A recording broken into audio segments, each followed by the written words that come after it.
Good afternoon, everyone. My name is Fulufhelo, Tambani. Don't even worry about pronouncing my name.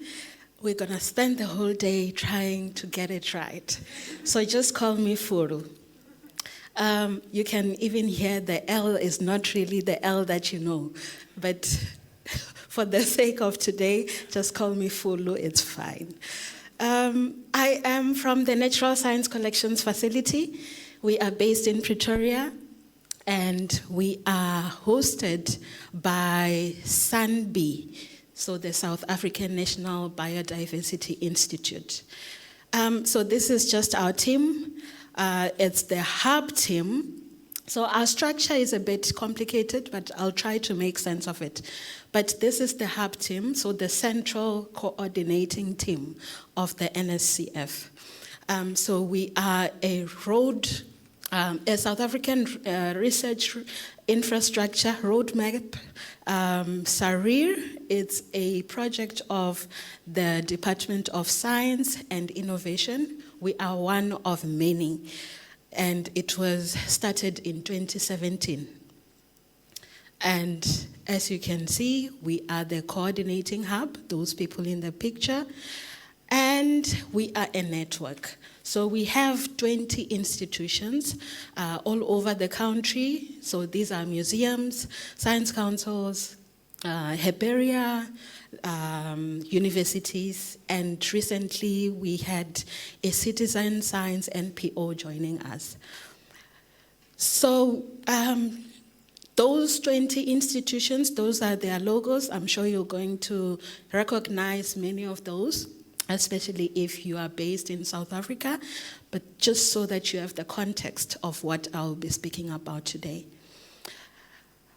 So I want to talk about the value of collections, and I'm not coming here as someone who has any solution. I'm actually bringing a problem.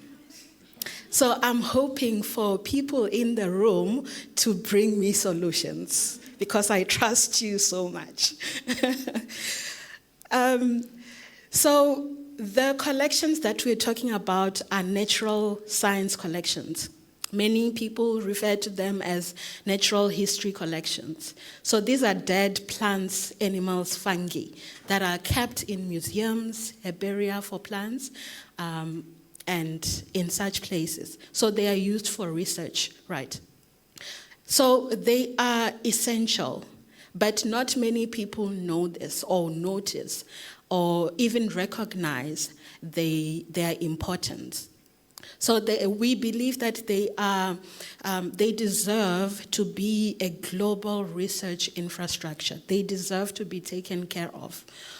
And that is the core of our work. So in South Africa, we have 100 types of natural science collections, and these are hosted at about 40 institutions all over the country. And if we are looking at the single objects, we are looking at about 18 million objects or specimens. And we have about 100,000 different types of species.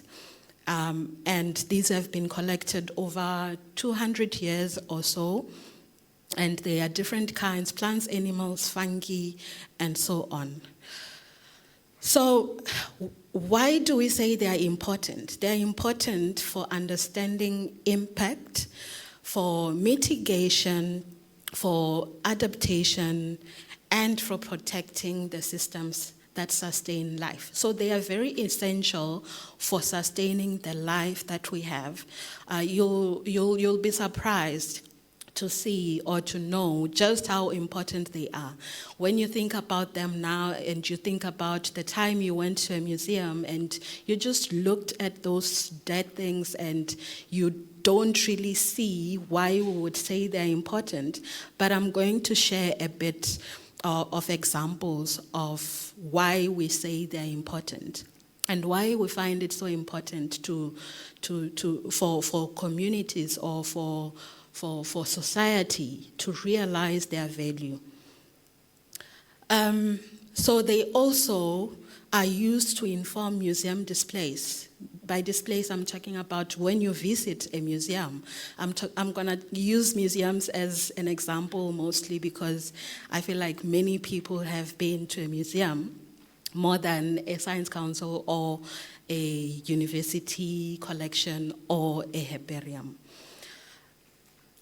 And they are, we look at the African context. We want people in the African continent to have to identify with these collections better.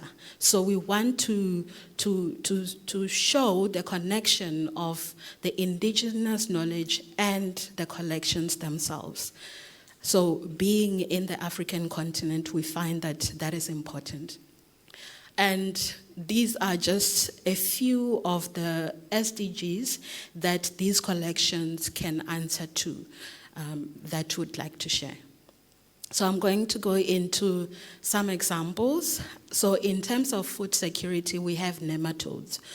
So these are pests, and they affect different crops, agricultural crops. And this is a global problem. It's not just a South African problem.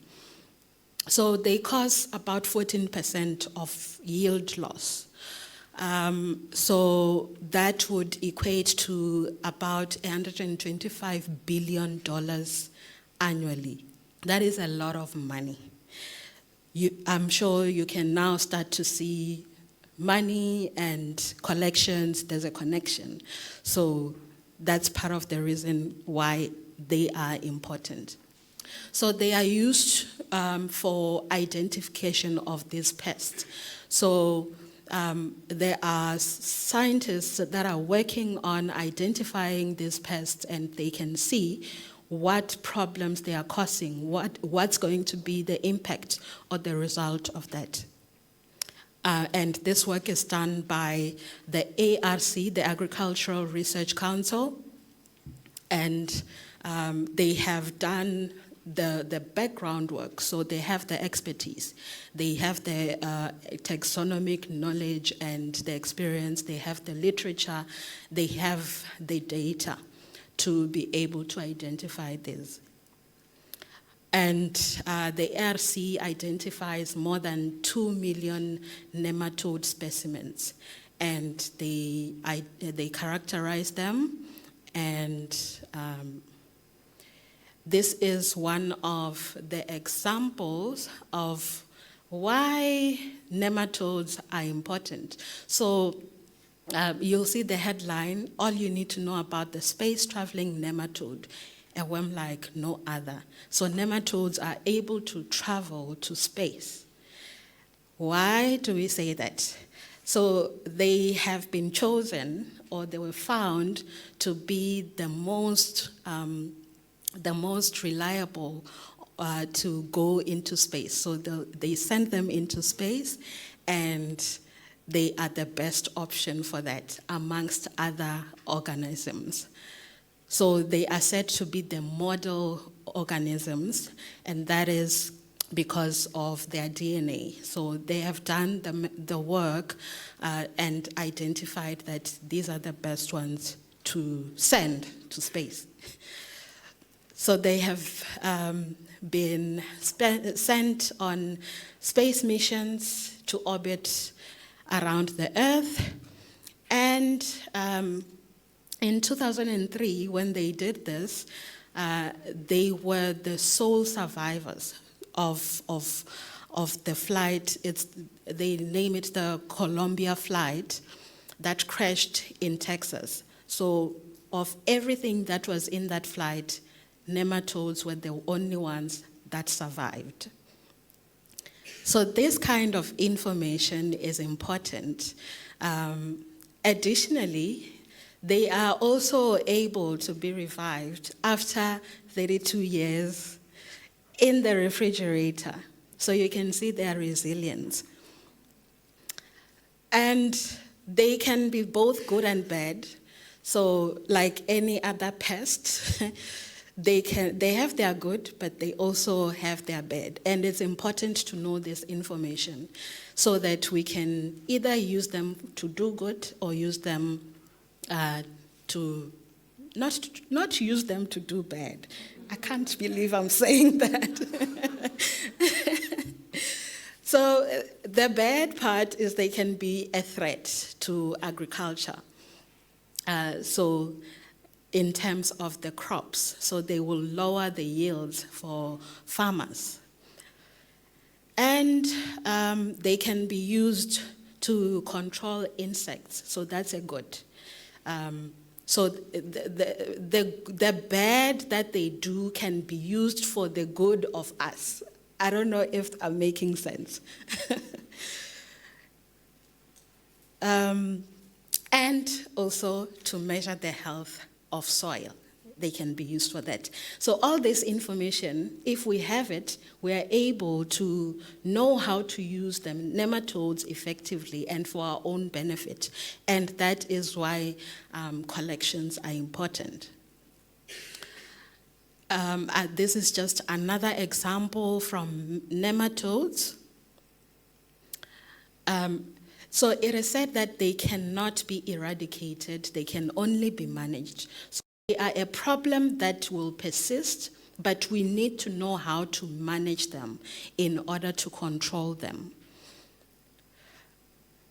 And that is just statistics of how much loss they can cause if we don't deal with them or if we don't manage them properly.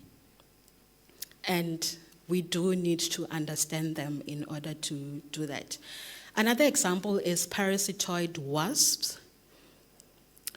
They are used or can be used to control pests also, and they can reduce the need for insecticides. So we can use them as an insecticide. They are a natural way of insecticides. So this is for the health of the environment and also our health as human beings. Because if they are used, then we won't have to deal with chemicals going into our bodies. And they are also good for pollination, especially when it relates to fig trees. If not controlled, they would have catastrophic cascading effects. So they are something that we need to deal with. And that our way of dealing with them will be as a result of us knowing or having information about them. And that information is provided by the use or the study of the collections. Another example is the fall armyworm. If you're in South Africa, you should know about this worm. There was a time when it was really problematic. It threatens food security for the entire region of Southern Africa. And when the problem happened, the Agricultural Research Council was the one that really put in the work into expediting and dealing with the identification of the worm. Because when a problem starts, no one really knows what's going on, what's the problem, but someone needs to do the work of identification, and then you know how to deal with the problem.